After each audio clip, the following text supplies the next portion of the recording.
ధరించిన వస్త్రాన్ని మనం తల్లిగా ఆడవేస్తే చాలు, అతను అటువంటి మహానీయ భావనీయ నడితే చాలు, అటువంటి మహానుభావుడు నడిచినటువంటి పాదాలు ఎక్కడైతే అచ్చిపడుతుందో దాని మీద ఒక పుష్పం పెట్టి నమస్కారం పెడితే చాలు అనే స్థితికి చేర్చేవాడు అంతర్దృష్ట.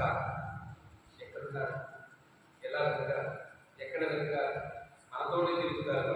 ఎందుకంటే కనిపించి మాయ చేసి మంత్రం చేసేటువంటి భావాలు లేనటువంటి వాడు నిష్కాముడు. అటువంటి నిష్కాముడు పూజ ఫలిస్తుంది. అటువంటి నిష్కాముడే అంతర్దృష్టిగా నిలబడగలడు, చరిత్ర సృష్టించగలడు.